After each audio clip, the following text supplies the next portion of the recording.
John from JO Ventures Outdoors, and today I have another video for you. I have some antique store finds here recently, and I wanted to share those with you. They're kind of exciting. And then also an update on some leather projects that I mentioned in a previous video.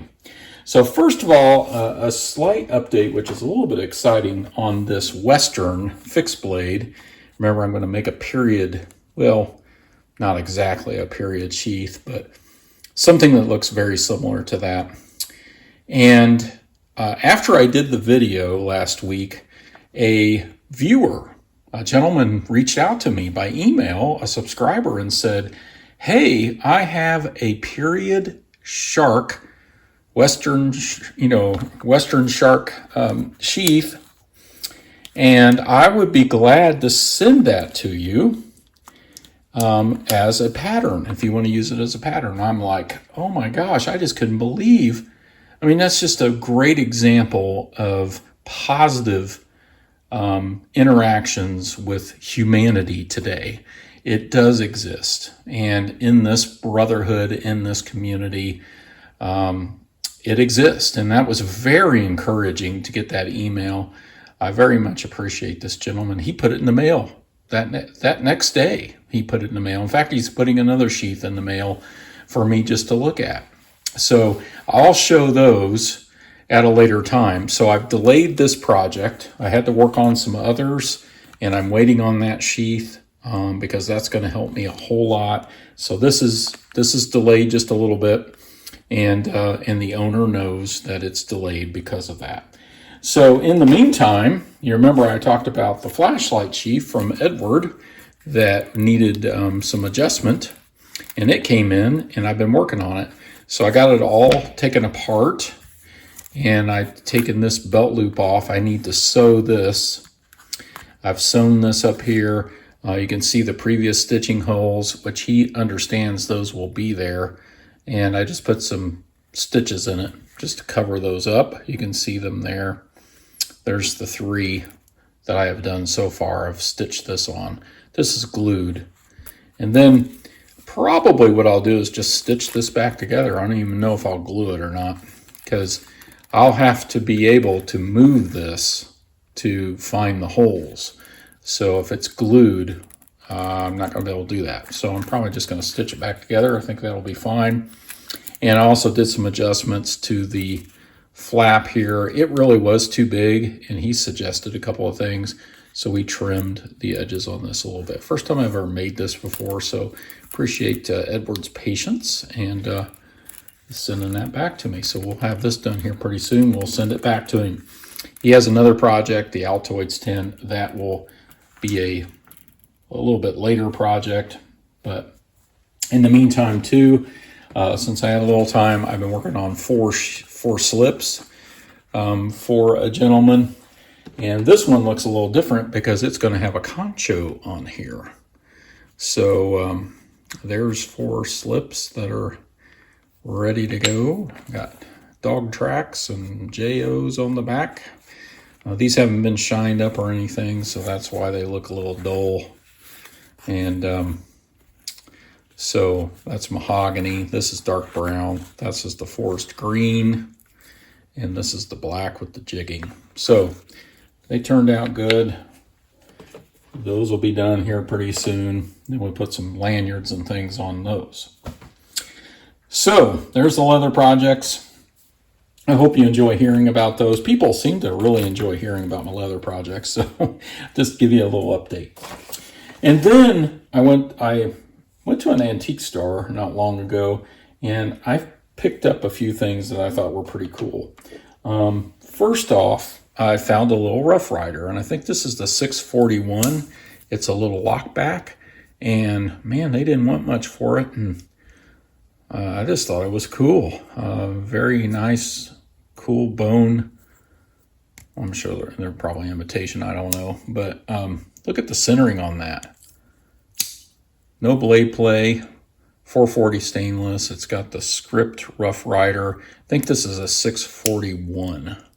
Is the model. So I thought that was a cool little lockback. The other thing I found, I'll show you the other knife first, is this Zippo Indianapolis 500. That's pretty cool, isn't it? Got this little, I think this is like for the brickyard, but I looked on the bottom and look at this. 1958 Zippo Slim, and did some work on it, and she lights right up. I had to drill the flint out, put a new flint in it. I put a new wick in it and repacked it, and then put lighter fluid in it. Probably needs a little more lighter fluid. Not lighting.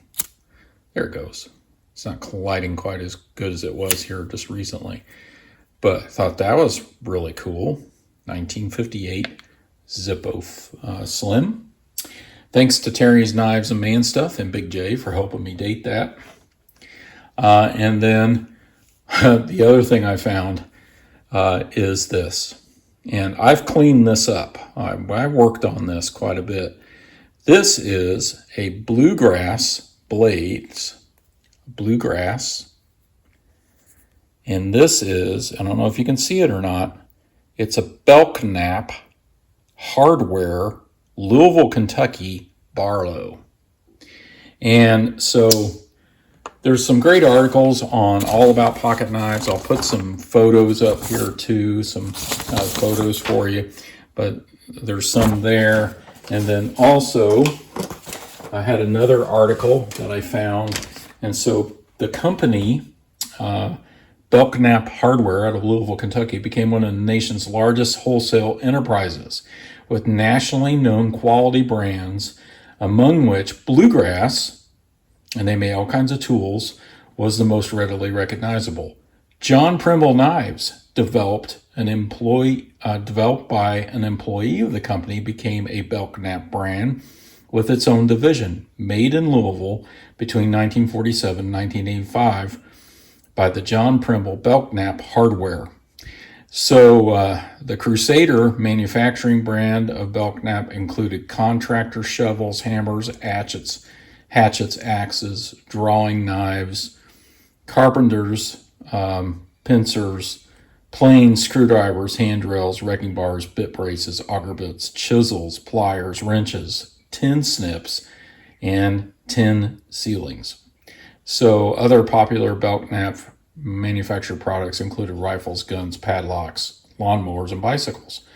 The Belknap inventory was kept in a vast warehouse spaces, and they grew larger and larger. So that's a little bit about the company, and some of you may even know more, but I'll put up some ads and some photos, some figures I found here when I was doing just a little bit of research on this.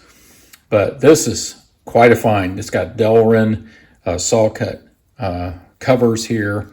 You can tell that the main blade has been chewed on quite a bit, and I did a lot of work on cleaning the rust off and that sort of thing. You can see there's the model number 5722 on the back. I sharpened it with my little work sharp and reprofiled the blade just a little bit. I had to file the kick because it was sticking up.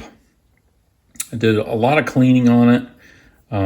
Thought about sending it to Knife Delights, but I couldn't wait. This blade wouldn't even open when I first got it, but a little pin blade. But I just thought this was a really cool find. You will not believe what I paid for this. It was not much. So for the Zippo, I paid $15. For this, I paid $12.50. So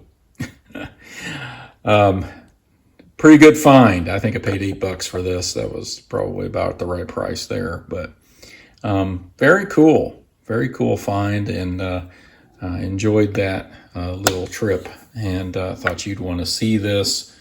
Again, I'll put some pictures and ads up in the video, and I'm looking forward to the leather projects. They're turning out pretty good, and we'll keep you informed on the Western sheath and the Altoids tin sheath here in the future. Thank you for watching.